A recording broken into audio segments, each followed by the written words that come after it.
Good morning, everyone. We are so thankful to have you here on the next installment of our speaker series, Lunch and Learn.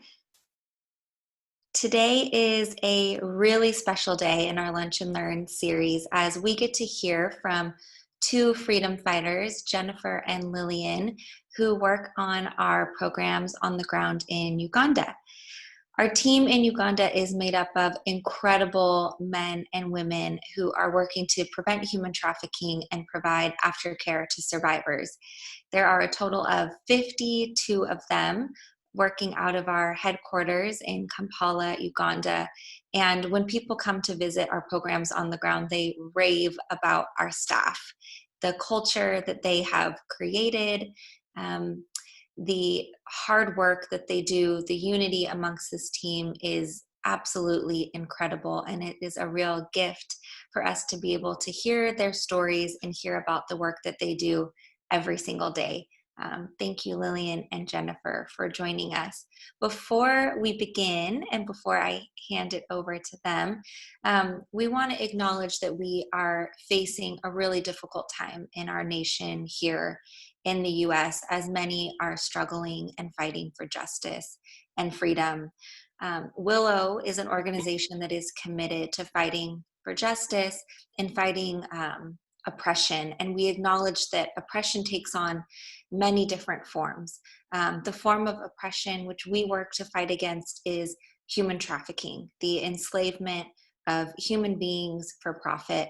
And Jennifer and Lillian have a combined total of 14 years working to provide life-saving and restorative services to victims of trafficking, as well as doing a plethora of prevention work, helping educate people on trafficking and ensuring that the crime doesn't continue and that others are not victimized. Due to their location in Uganda, we may have a couple internet difficulties. Sometimes it cuts in and out, or there may be a small delay. So far this morning, it's been really good for us. So please just be patient. If you see a lag, that's just the internet taking its time. And we are going to have a wonderful, wonderful morning. So Jennifer, Lillian, thank you for being with us. Can you each start out by introducing yourself and telling us how you got started working with Willow and why you do this work? Thank you so much, Kelsey. And hi, everyone. My name is Lillian Ayala, and I joined Willow in 2011. And what really made me work for Willow is the fact that I myself am a victim of sexual abuse. Actually, I've never shared with Kelsey.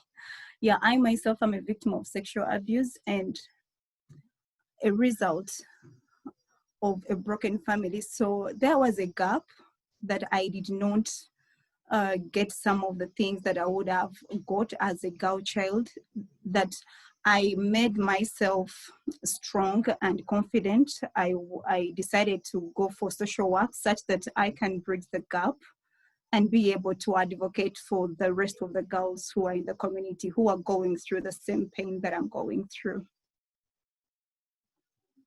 Thank you. Wow, Lillian, thank you for sharing that with us. That makes the work that you do just even more powerful. Your strength is really admirable, and I thank you for your vulnerability in sharing that with us today. I'm sure that your experience in that makes you so relatable to the people that you're working with, someone that they can trust, someone that they feel understands them, and it makes it all make even more sense why you're so good at the work that you do. Just so everyone knows, Lillian is our program director, and she has been working with us since 2011, like she said, and she started leading a small team, and now she has a huge team, and Jennifer has joined us or has been promoted after years of service to the assistant program director. So Jennifer, can you tell us a little about you and why you do this work? Thank you so much, Kelsey, and thank you everyone who is on board. I joined Willow in 2016 after I was working with a community of war victims in the camps in northern Uganda. I grew up in northern Uganda during the time when the war was so tight. So I had a lot of experience of seeing people being tortured, being tormented, and yet they didn't have people to really help them rebuild their lives after all the pain that they've gone through. So when Willow offered me this opportunity, it was a good advantage for me to be able to share the pain with the people and be able to support them recover from whatever pain and brokenness that they would have gone through. Thank you. Jennifer, you are also an inspiration, and I have seen you personally change so many lives and have heard the success stories of the many survivors that you have poured your love and your time into. I wanted to start by asking you, why is this work important in Uganda? Why is combating human trafficking and caring for survivors important in your country? Well, combating human trafficking is important in our country because so many people are very vulnerable, they are very poor, and we have a big population of those who are unemployed, that someone easily trusts you with their child. Education is so important that a parent just meeting someone for one day, she trusts you with their child in order for you to be able to take care of the child, little knowing the consequences or the effects of trafficking. So most of them want to change their lives to get to the greener pastures, little knowing the side effects of the greener pasture or what it really looks like. Thank you, Lillian. So Lillian leads a team of how many case managers now, Lillian? 8. What was that? I have a team of 8 case managers. Wow. Yeah, So and among the 8, we have 2 psychologists, and the rest are counselors. amazing. Can you tell us how case management works at Willow, what it is, and after you share that, maybe you could each walk us through a typical case. So how someone goes through the case management process. Well, when we receive a referral from the international organization, we usually organize WhatsApp video calls with the survivors, with the partnering organizations. And these are usually done in order for us to get to know these clients. We establish a relationship. We clear any miscommunication or information about the country, and also get to know their expectations. So we get to know that this person will want to actually also be on the residential aftercare program. And then we get to know when the client will be able to be repatriated back to the country. So once the client is in the country, we usually organize an airport pickup, and then she's brought to the shelter where initial assessment is done. She signs the consent form, and then we usually organize with the house managers who have already organized, say, a place where she will sleep. That is if the client was interested in the residential aftercare service. However, if a client was nationally trafficked, we usually go to the referring organization, or we usually go to the probation's office. We receive the referral letter and the court order, and then we get the client to our office where every document is signed, like the consent form, and then they are taken to the shelter. But the thing is that the following day, depending on the case, there are those cases that we receive where their psychological well-being is not okay, or where they are down psychologically, and then we take them to the medical facilities. However, there are those clients whose medical or mental health is stable, so they are taken to the hospital for assessment or for medical examination the following day. And the second day, counseling is done. In most cases, the survivor receives counseling for 3 months, and then from there, depending on the beneficiary care plan, usually the caseworker or the case manager sits down with the survivor, and the survivor is invited to participate in the individualized aftercare plan, which addresses the 3 or the 5 areas, and that is safety, higher education, economic independence, social connectedness, and then the spiritual development. So depending on the case, some clients are able to heal within 3 months. So once the program or once the client's care plan is showing that in this month, this person will be enrolled in education, then that person joins or is enrolled into the formal education or the vocational skills program. Every program is looked into, every client is assessed, and we look at the client's knowledge, the skills, her potential and ability to be what they really want to be or to thrive. And when we enroll a client, of course, we go back to the tailored beneficiary care plan, and we get to see when are we supposed to do the family tracing or the home visit. Then we organize with the consent of the client. Of course, in case a client changes her mind, we don't push. So everything goes with the best interests of the client. So we go to the community, we introduce ourselves to the community, especially the local leaders or the local police station, who usually provide us with protection in that we are not affected by the consequences of the missing children or the missing individuals in the community.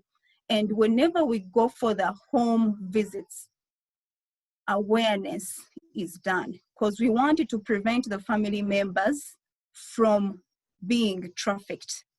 And looking at the situation in the family, we are able to assess what does the family need in order for them to be able to be functioning. And then the client will also develop interest. Once you work closely with the family, the client will also develop interest of going back to the community, and then reintegration is done. In most cases, our program takes 3 months to 1 year. However, depending on the level of victimization, it is usually extended because some clients have issues in court or they have cases in court, and their safety is really key because remember, we are dealing with the crooks who are wealthy, and they have the money to corrupt anyone who is in their way. Thank you very much. Thank you, Lillian.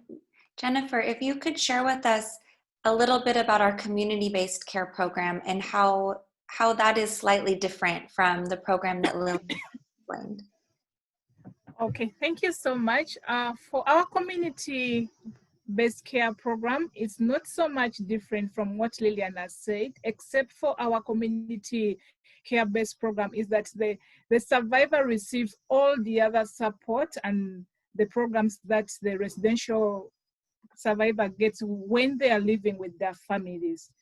And also under community-based, the case managers normally go back and forth to visit the clients into their families where they are, and also provide them with the necessary transport to bring them to the hospital, bring them for counseling, and all the others, so take them for vocational skill while they come from their homes or from their families.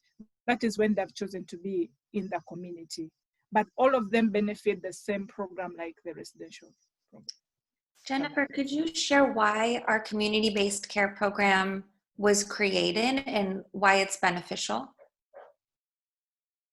Our community care-based program was created as a result of, at some point we reached and we found that our shelters could not accommodate all the victims that would come into our care. And also on the other hand, that some of them would have been exploited, come back from exploitation, but they had families where they could start from. They needed our support, they needed the services, but they had somewhere to stay. And we couldn't leave them out. It is very important because we as Willow, we believe so much in families. We know that after every service that we provide for the survivors, the end result of it is that they have to be reunited back with their families. And once a family is broken, everything, it is destroyed. Normally, even a victim becomes a victim. When you trace back into the session, you find that something might have gone wrong into the family. So as Willow, we look at family to be really, really key. A broken family normally is normally a source of exploitation for the young generation that we are serving. Thank you. That was really, really beautifully put. So you two work on so many cases every single year, and I know you have so many stories that you could share with us. But if you could each pick one that has really impacted you, one that's like when you think about, wow, this is why I do this work. If you could share with us that story, we would be so appreciative. Thank you very much. I'm going to share a story about Sisi. Sisi is 20 years old, and when she was referred to us, it was a referral through the government that by the time I received her, she was numb. She did not have anything. She did not know her name. There was nothing completely that you could know or that you could use to identify or say that this person is this, or I know her family, or let me start from here. So there was no point for us to break through.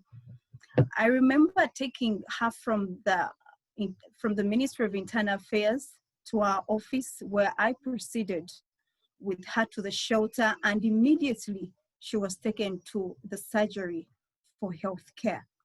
When we got there, they could not really do much, and we were referred to the mental or the National Mental Hospital, and that is Butabika.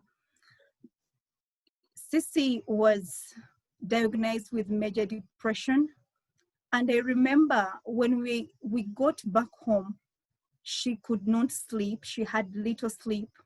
She would stand straight and still and look at one person or at something for about an hour. Her appetite was so poor, and bathing was another issue. She would put everything in, like she used to pee and everything on herself. Like she did not know that now I need to go to this place. I need to do this. And I remember when we were bathing her, the only word that she said was, "I am sorry." And I was like, "I am really sorry. I'm not trying to harass you. I'm trying to be here for you. I'm here to help you." I remember her saying to me that, "Okay, I will do the work." Those are the only two statements that she would say. And of course, you would fight a little bit because she did not want to take a bath. She did not know how to use the bathroom. And she was very, very sensitive. Anytime you gave her food, that she would not eat. So she was another little baby. I remember first eating on the food, and then I also feed her. We would negotiate, okay, if you take 2 sips of water, I will also take 1 or also 2, in that it is a win-win. I developed a schedule for her whereby it was supposed to guide her on how to do the daily activities, just like any other normal human being. It is really sad for someone to go abroad for work and come back home empty-handed with totally nothing apart from the pair of pants she was in and a small jacket she was putting on. She was put on medication, and I remember after 3 months, Beatrice started to call me aunt. Sisi started to speak at least a connected conversation. of course, this did not happen in one day. You know, when people's mental well-being is distorted and you show them that no, your things are really like they are not connected, it makes them down. The team at the shelter and the entire team at office, they believed in her. We took everything positive. We were just accepting her the way she was. And after 4 months, Sissy was able to construct sentences. She was able to speak. However, her main challenge was to remember where she exactly came from and her home and her exact name. So I used the experiential therapy, and this had art, a little bit of storytelling, in that she is able to restruct her life and be able to draw each and everything like a journey that is of 1,000 miles. And I was able to get to know where Beatrice was coming from. I remember some colleagues telling me, but you're going to get lost. She has been, you know, giving you different places. And I'm like, no, I believe in her. Our journal had different places, and whenever she would make something new, she would really get back to that page and show you that, okay, now I've been able to remember this. And then EMDR also helped us. And she was able to process her past, and she shared her story that her uncle and auntie are the ones who connected her to a man to go and work in a restaurant in Saudi Arabia. When she went there, however, they had promised to pay her 3,000 in their currency, which was reversed to a total of 900,000 shillings, Ugandan shillings. And unfortunately, she never got any penny. And the perpetrator, her boss, remained with the money and told her that this money that you're working for is the one that is going to take care of you.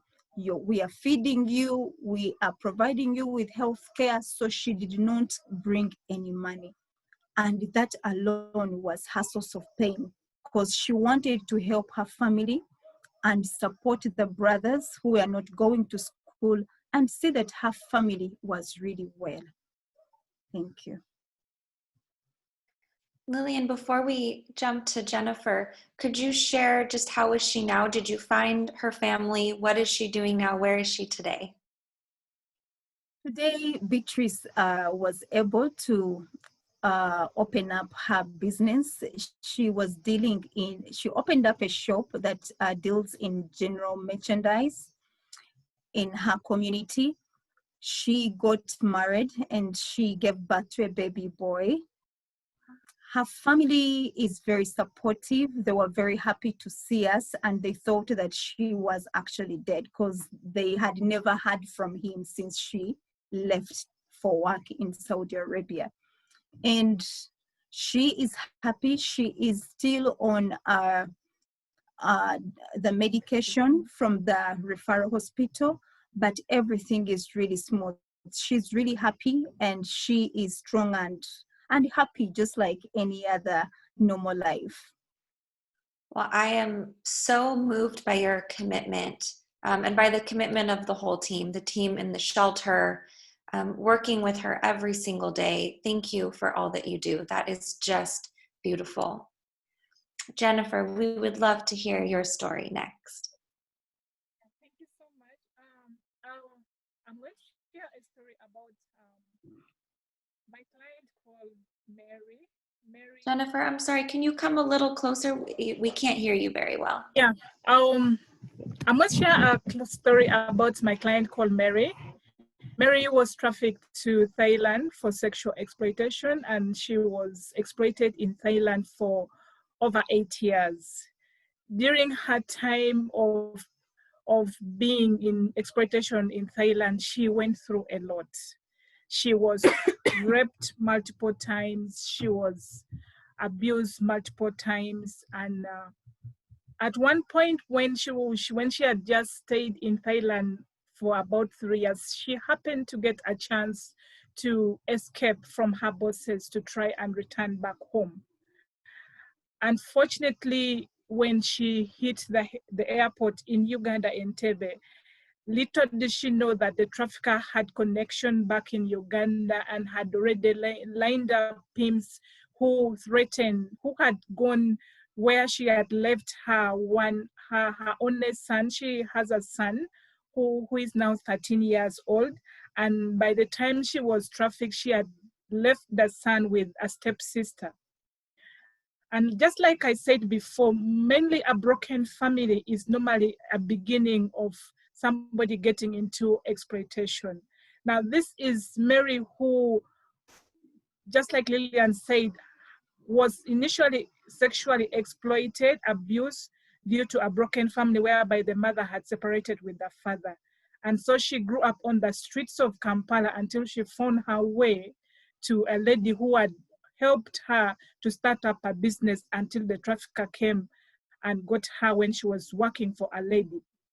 So when she was trafficked to Thailand, she was able to return after 3 years to try having escaped. But unfortunately, when she landed at the airport, she found a group of 6 pimps who were already at the airport. These guys waiting for her, and they had kidnapped her son. And so they put the son on the phone and they told her, we are aware you ran away and you did not pay your boss. So if you want your son alive, you need to get this passport, get onto the next plane and go back and continue to pay your boss. Now she was so shocked that at that time the pimps already had a passport made in her names, and how they did it, she could not tell. She got onto the plane because she needed to save her son. And then in our conversation, she would go tell me, this time, Auntie Jenny, I knew what I was getting into. And I was seated into the plane. My life was not there, but I needed to think about my son.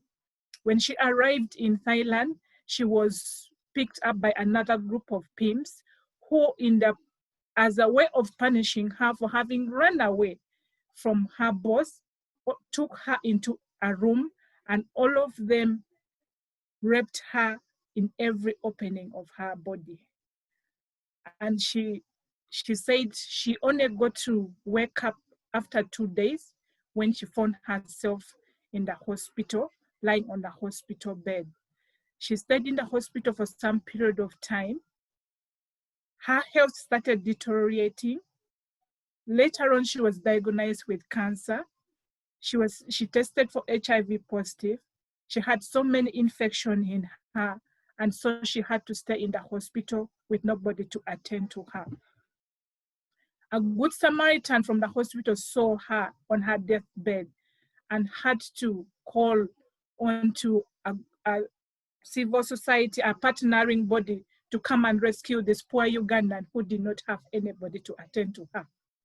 So this partner came and rescued her. They paid for her medical bill and they took her into their care. But because of the so many illness that she had got, she had cancer, she had to go through different therapies. And then every time you talk to her, she will tell you, I only wanted to see my son one last more chance time so that I can rest. With time of therapy and talking to her and being there for her, she was able to get back onto her feet. And she requested the partner organization to allow her return back to Uganda and see her son. I'm sorry.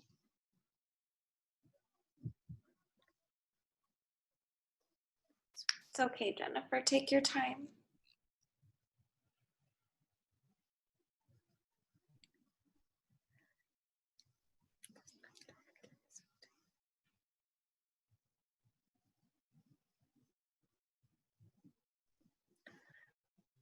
Upon arrival on the day that I went to pick up from the airport, I had to trace where her son was, because that was her main request. If you're coming to pick me, please bring along my son. So we had to look, as Willow, we had to look where the son was. And luckily enough, we were able to find the son. And we took the son along with us to the airport. Now, they had been separated for a whole 13 years. She had left the son when the son was only three years old. But now I had her name written, because normally when we go to the airport, we type their names and we write it on a paper and we stand so that they can be able to identify that I am the one. So when she saw me, and because we had had a WhatsApp call, a video call, she was able to see my face and I was also able to see her. At the arrival, it became like a scene.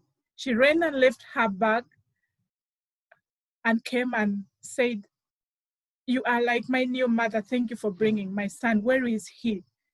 And the boy was standing aside. So I had to call the boy and I said, "Please come meet your mom." And he did not know that was his mother, because the mother had gone for over 8 years and they were never in touch. So they hugged themselves and we went and had lunch. But this story has impacted so much my life that even when we came with her to the shelter, another drama opened up. This is a 13-year-old son, and this is a dying mother who has been exploited and now diagnosed with cancer, who feels like does not have much time to live. And because of the different surgery she went through, she can no longer, her system cannot work. Now Willow supports her with the bags that we have to buy for her every month, colostomy bags, because she uses now colostomy bags. So she was like, "I need to find the father to my son and hand the boy over to the family before I die." And I begin to ask, where can we start from? And she gives me a name of a man I organize, and she also gave me the contact of the man. I called the man over the phone and scheduled for an appointment with him. He agreed at first to meet me, and I went and talked to him and I introduced myself and also told him why I wanted to meet him. But shockingly enough, the man told me, "That is not my son. I cannot take him. If you want me to take him as my son, we need to do a DNA test." And I'm like, okay. So when I came back, I talked to my bosses and Will, and they were okay, we will do a DNA test, because all that we want is for this boy to have a family. So the DNA test was done. And on the day that we went to pick the results, I can never forget, I had to ask the driver to look for a space and park, because of the DNA test results, it turned out to be negative, meaning that is not the father of the son. And Mary could not stop sobbing, telling me, how am I going to leave this boy behind with no family? But with patience and compassion and love and being there for her, the girl who thought she had very short period of time to live was able to start thriving slowly. She gained back her hopes and she was like, okay, I'm a single mother. I need to fight for this boy. I need to fight to live. Her story changed from saying, I have very short time to live, to now I have to fight and take care of my son. So we walked the journey until she was like, I need to start up a business. Today, Mary runs a craft shop supported by Willow. She opened up a craft shop and she's a happy mother, able to take care of her son and pay the son's school fees. Thank you. Wow, Jennifer, that is such a heart-wrenching story. Thank you for sharing that with us. It's clearly very personal to you, something you worked really, really hard on. And it shows to me how important it is to have someone in your life who is consistent and loving and there for you. And that is what you ladies and the entire case provide to the survivors in our care. I know that many of them call you mom and auntie, and that they call you years after they graduate from the program to share their successes, to share their struggles. They're so, so blessed to have you. Thank you for how much you care. I think many people may be wondering about the legal aspect of our work. Trafficking is a crime, in Uganda. And because of this, we have a legal program to provide legal assistance to the survivors, as well as to advocate in the country for policy changes, for laws to be changed in order to protect survivors and ensure that justice is won in their cases. So as a case manager, you work closely with the legal team. Can you share with us how you as a case manager work with the legal team and how you support survivors through the legal process?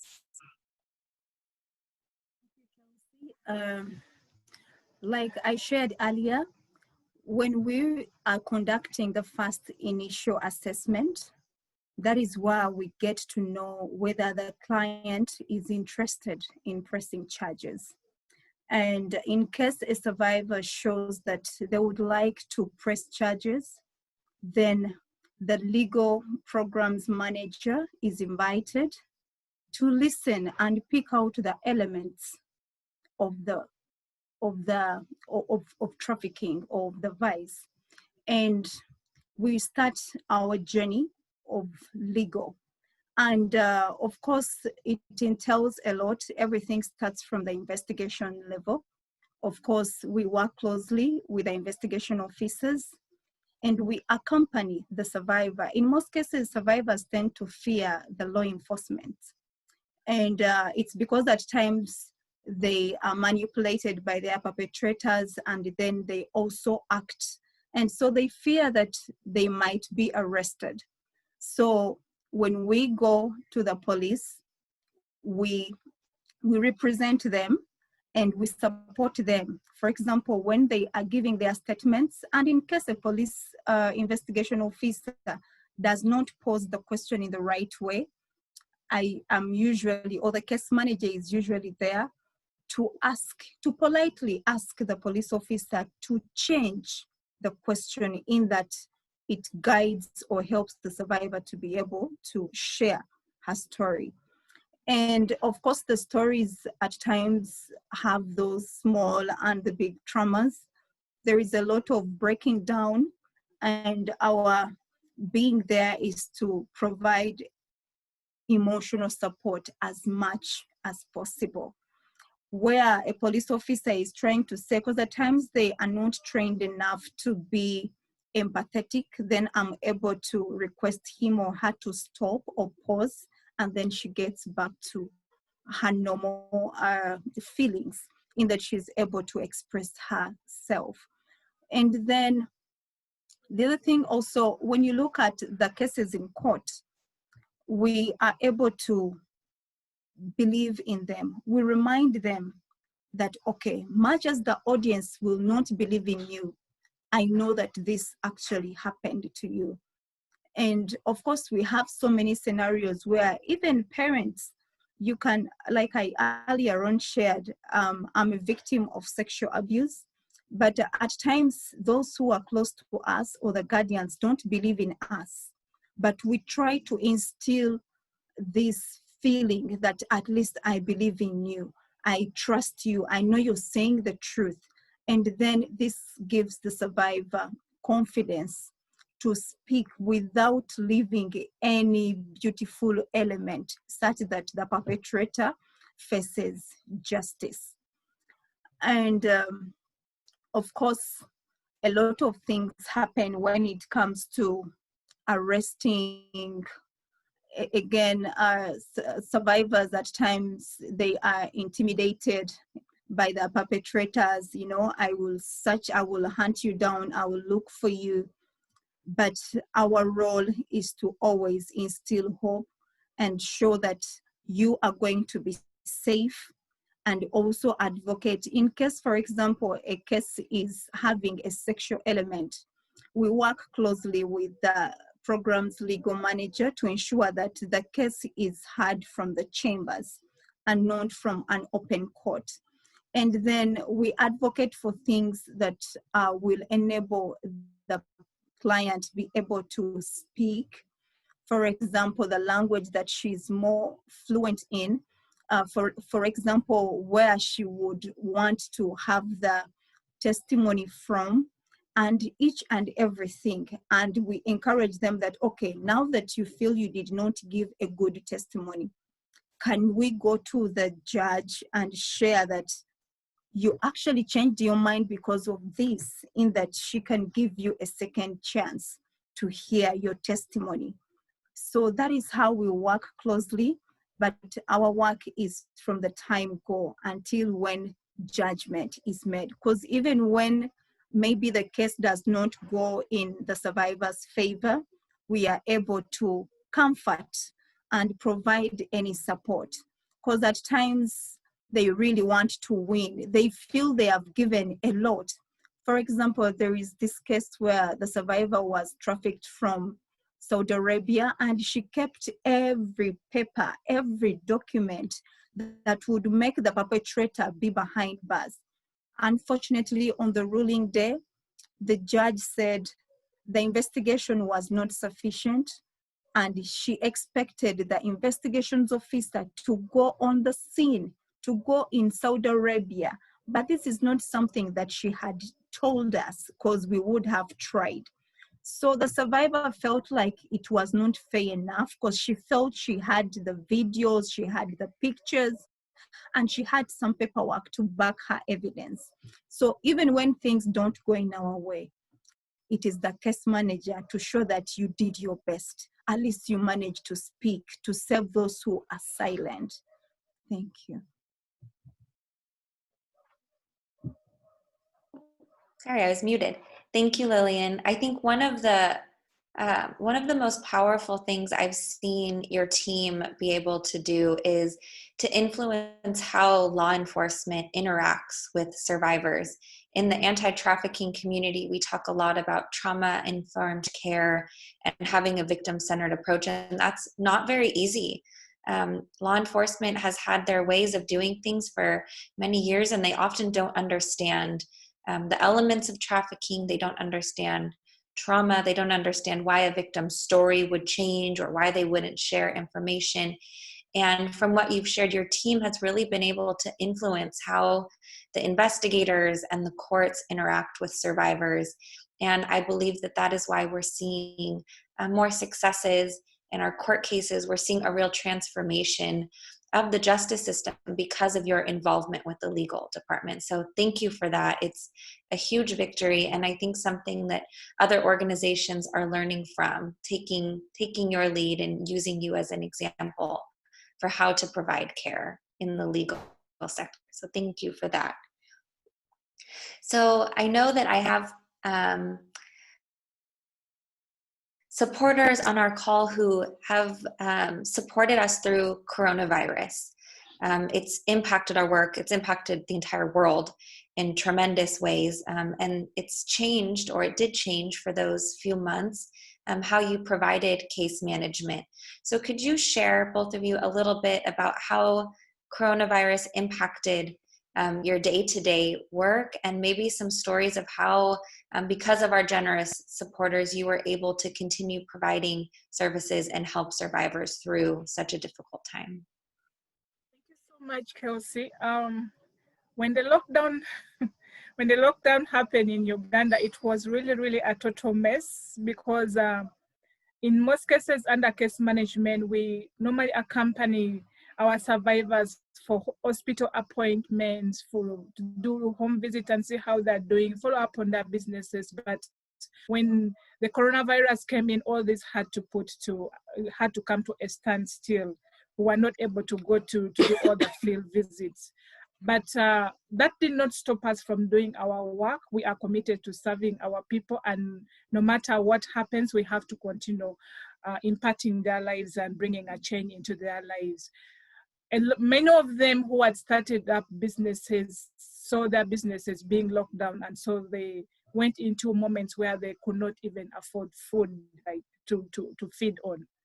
And some of them could not even afford, some of them who had already graduated could not even afford like medical care for themselves. But with the support of our donors, we saw them get the medical treatment that they needed. We saw them being given, like, finances were sent to them so that they can buy food and so that they can be able to feed. and all the other needs being met. And thanks to Willow, because I had a client who is a mother of 4, and because of this lockdown, she already when she came, her case is a court issue, and so she has been in hiding. She could not like expose herself to the traffickers because of fear of being tormented.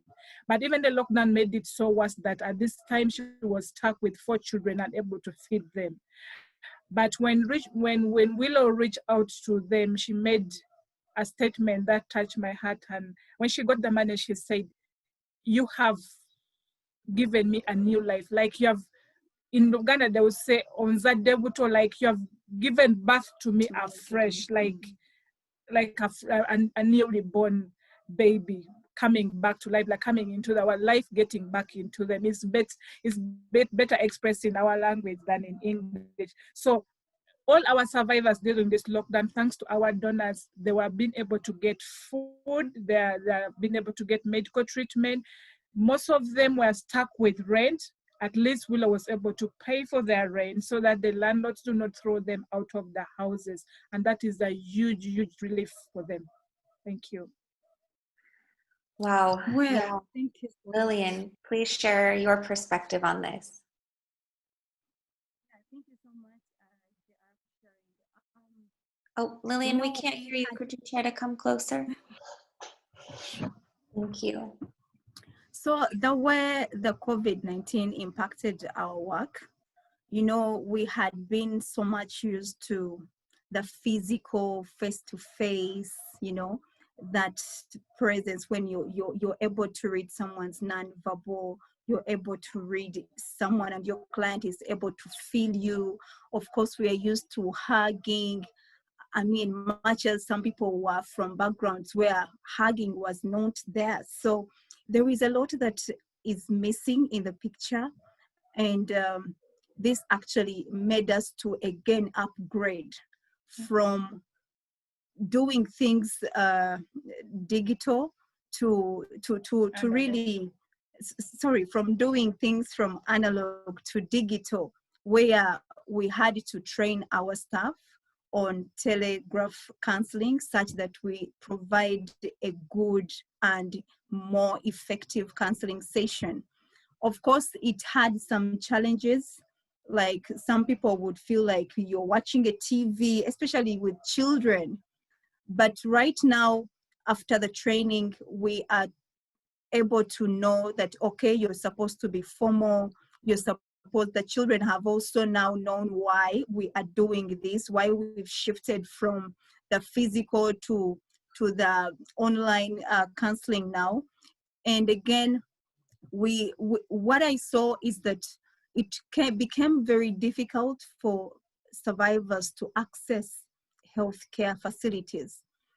Most of our survivors have medical issues. Some have HIV, and some have mental breakdown. And the challenge is that right now everything was a little bit kind of decentralized, that someone had to go to the nearest health center, of which they are very far from them. I now have a complaint of my survivor sharing that, mommy, I'm a little bit frustrated. When I go for my ARVs, I only receive 4, and the people are so many. So the need is really huge, and yet the support from the government is really not enough. So with the support that we have got from you, our partners, we really appreciate. We have been able to support our survivors to get that required medication, to see that their lifespan increases. And the same person was saying, I've been feeding on porridge. Porridge is maize flour. So just imagine a child of 3 years feeding on porridge, and that is also lunch, and it's usually 1 meal. But with your support, they have been able to get the emergency fund. And someone made a statement and said that if it wasn't for Willow, I would be dead. Members, we are living in a community whereby it is very hard for someone to give you money. It is very hard for someone to give you food. Right now, every family is just taking care of themselves. I really feel so bad for these people because most of them have babies or children. They were abandoned by their families. They don't have husbands to take care of them. And the only thing they have is themselves and their children. They have nothing. Someone gives you a call and she's like, Mommy, the landlord is now chasing me out of the house. And she said, if I don't pay this rent for the last 3 months, she's going to take off the iron sheets. And you have to contact the team to ensure that such a soul or such a person is able to be provided with the needed necessities to ensure that she and her children are safe. Right now, we are their mothers, we are their guardians, and I don't know what life would have looked like without Willow. Thank you. Thank you so much for sharing and for all of your hard work, both personally transitioning to providing all of these services over the phone and on video, and for training your team to do that. I know that organizations all over the world were struggling with how to meet these needs, and you did a fantastic job. I want to let our audience know that we'll be opening it up to questions. So if you have a question, please type it in now in the chat function. I will be helping get those questions to Lillian and Jennifer. And while you give us your questions, Lillian, could you share with us how COVID-19 impacted our shelters and how the team transitioned to providing care for those who remained in our shelters? Thank you very much. When we got into the lockdown, we, as Willow team, we actually got off. We were able to find out which staff will be able to volunteer before the actual lockdown of the government. Now we got a team of dedicated staff who volunteered and said, I would like to stay here and provide support. We had some in the security department. We got some in the driving or transportation department. We got the mentors who are very dedicated, and the house managers who are like, no, I think I can stay here because I feel if I don't do this, then who will keep these ones? So they allowed themselves to provide service voluntarily. They have been providing basic life skills to these children, to these adolescents. And just imagine being in a home of 19 children, the youngest being 3 years and the oldest being 15 years. We all know how children can be. Very disorganized, but whenever we hear from them and whenever we ask them to take us around, everything is super neat. Everything is going on as we were doing it before the lockdown. I remember the Ministry of Gender, Labor and Social Development did an abrupt visit, and they just wanted to check on how the shelters are managing the situation. To their surprise, they gave me a call, Lillian, thanking me.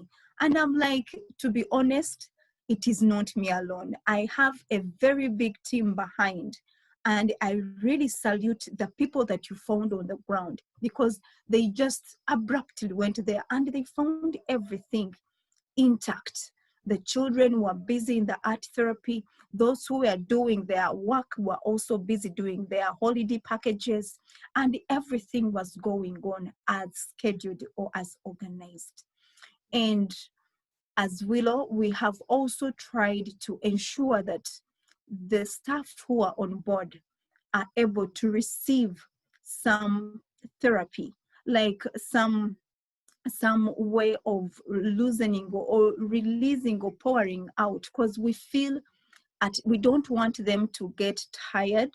So one way of doing that is to see if so and so is on board who can rest. Like we've gone through that, in that they are not burnt out. And whoever is burnt out, at least she's taken to another shelter where she's able to rest and then get back to the normal state in order to be able to give a good service. Thank you very much. I can imagine all of our moms who are on the call are applauding our shelter staff and understand just how difficult it has been for them to be locked down with 19 children. It's been beautiful to hear just the stories from the staff of how they're thanking us for doing the work, all their stories of how much fun they've been having in the lockdown. Thank you, Lillian and JR, for leading the team through this difficult time. We have a question from Jackie Elwood, who is with our partners at Rescue Freedom International. Jackie is asking, how do you express hope to the survivors you work with? Wow. Now, when it comes to hope, I believe hope is Sorry, something Lily, that... you have to come closer. We couldn't hear you. Now, hope is usually something that every person should never lose at any one time. And this can be seen in each and everything that we do, each and everything that we say. What do you say to this person? What actions do you do for this person? These people have faced a lot of negative energy, negative forces that shows them that you're not going anywhere. You're my property. You will never be anybody. You are nothing. Every negative and dirty thing. But as a therapist, what words are coming out of your mouth? What are you speaking? Are you able to be an example? So at times, especially for the children, we demonstrate and they are copycats. If they see you doing what you're trying to always tell them, they will always say, I wish mommy was here. She would do this. Much as you're small, you will see that big hope that they have in you. You will be able to see that big picture that they have when they get back home, regardless of how poor their family or background is like. Because of that you've put in them. If you do this, this is how life is going to be. If you do this, like trying to be open and show the person that this card looks like this and this card looks like this, then it is up to them. Trust me, at times we speak a lot of things, and I believe somehow, somewhere, we may not know how big it will impact someone's life. But when they go back, after reintegration, someone is able to call and say, you know what, mommy? Last time when you were talking about this, I even didn't pay attention. But can you imagine this thing happened to me and this is how I did it? And you're able to say, yes, you are so genius. You praise them, and the more you praise them, the more you show those positive affirmations, they will be more and more positive and more hopeful to do beyond what you even have ever imagined. Wow. Lillian, you're making me cry. That is just, it's so beautiful. You're having to really just start from scratch in rebuilding someone's self-confidence. Actually, not from zero. You're starting from the negative in their self-confidence and completely rebuilding it. And I feel lucky and blessed that I've been able to see the impact of these lives being changed because of your positive words, because of your consistency in showing love and in showing support. So, so beautiful. Jennifer, did you have something to add? Yes, like Lillian hit the nail by saying. Sorry, you have to come closer too. We can't hear you. Oh, just like Lillian hit the nail by saying it is the positive affirmation that we normally make to our client. When I look at hope, I look at this room that is full of complete darkness and a very tiny dot of like a light in the middle. Now, in order to enlarge that dot in the midst of the darkness surrounding, it will take the positive affirmation that you tell that person. Because most of these lives that we receive, it is like that room full of darkness. Everything around them, like Lillian said, it is broken. Like they feel like they are worthless. There is no, they are not worth being, that nobody accepts them. All the negativity is piled on them.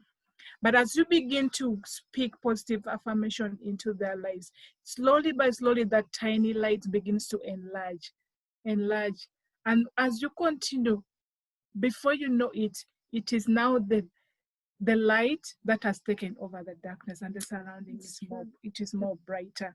So for us as counselors, as therapists, we normally look at that little, however little it is, into the life of that person. Build onto that. Make sure you keep on focusing onto that, not looking at the large dark surrounding around her, but to focus on that tiny one and make sure that it keeps on growing until it overtakes the dark part of it. I once had a session with a client in one of, how our counseling room is beautifully designed with so many pictures on the wall. And sometimes people can get into the counseling room and they think it is just a decoration. But to us, you can use those pictures to restore and rebuild a life that has broken. So there was this picture on the wall of the counseling room of two people seated, like there were three seated along the river bank, and you can see water flowing. And then I sat down with my client and I told her, you see those three people? Every time you feel like you are alone, and you feel like, because sometimes they will say, when you're not there, I feel like the world comes crumbling down, especially when they've just come into our care. Like you become their pillar, you become their source of strength in order for them to keep on moving. But now some of us come from out, and then when you know that, you will become the following morning and ask, how have you been? How was your night?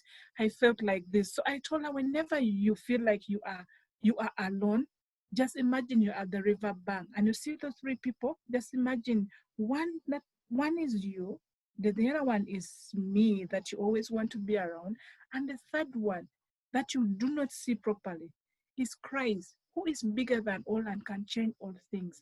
And I want you not to focus onto the surrounding. As the wave keeps taking the water, just know that Christ is behind you, and just get lost into the wave and allow everything to pass. At the end of the day, she just said, can I lie down and sleep? And she slept into that. I had to sit there until she slept, and then she woke up. So hope is that tiny, tiny thing surrounded by darkness, but with positive affirmation, it can become bigger than what you can imagine. I love that visual. I'm going to use it myself. I really, really like it. Times get tough. I love that image, Jennifer. Our time is sadly coming to an end. You ladies know I could sit and talk to you for hours and wish I was there with you to sit and chat for hours. But the last question that we ask all of our guests on the speaker series actually ties in to the last question. We ask, what gives you hope? I think this question of all of our guests, I think this will be the most powerful, hearing from you who see all of the darkness and the evil in this world. But as we can all see on this event, you have so much joy and so much hope. And we would love to hear how you maintain that and what gives you hope, what allows you to continue doing this work. What gives me hope is that through our interventions with the law enforcement, like I shared earlier alone, the law enforcement, at times they have a way of doing things, but we've reached to a level whereby if they are not sure of what they're doing, they are able to consult us. Let me call Lillian. Let me find out what she would think, and then we are able to guide. So what brings me this big, huge smile is that this is going to bridge any way that at times law enforcement does the work, not being mindful about trauma informed. So bringing the light of everything, focusing on the victim-centered approach and looking at the strength-based approach as well, in that the survivor is really looked at as a bigger element in the picture to reduce on victimization, re-victimization, yes. Wow, Lillian, so it sounds like your hope is that you're seeing change in your country. That's very powerful. Jennifer, what gives you hope? Oh, a lot of things gives me hope, Kelsey. Starting with receiving this fragile, broken life that feels like has no more meaning for life. Thriving through the the valleys and the mountains, climbing together, and then seeing them become this very responsible woman and beginning to become an advocate and speaking out and being able to defend themselves and gaining back their self-pride that was stolen away, their freedom that was taken away from them, and being able to thrive and be able to become somebody again. It normally blesses me. One time a client told me, normally people say that families are those people who are connected to us by blood, but you are more than family to me. And when somebody considers you that, it is not just a mere word, but like you have imparted a lot into their lives. To see that broken life that people would say it is trash, they are being called all those names, but turning into a positive person and believing and hoping again and thriving and even becoming more than you could imagine. To me, it gives me hope by saying that like there is nothing impossible when you show love and be patient and show empathy and sympathy and walk the journey with a broken life. Nothing is better than that to me. You brought up such a topic and a theme that we discuss a lot at Willow, that Willow is a family to survivors. We want to be a family to our community. And so thank you everyone for being a part of the Willow family today, for joining us for this conversation. Lillian and Jennifer, you two and the team in Uganda are just my heroes. And we see comments here in the chat that you're not just my heroes, you're the heroes to other people who are here on this call as well. Thank you for all that you do. Thank you for your hard work and for sharing your hearts and your stories with us today. You're welcome. And thank you everyone for joining us. We look forward to and hope to see you on the next call. Have a wonderful, wonderful day.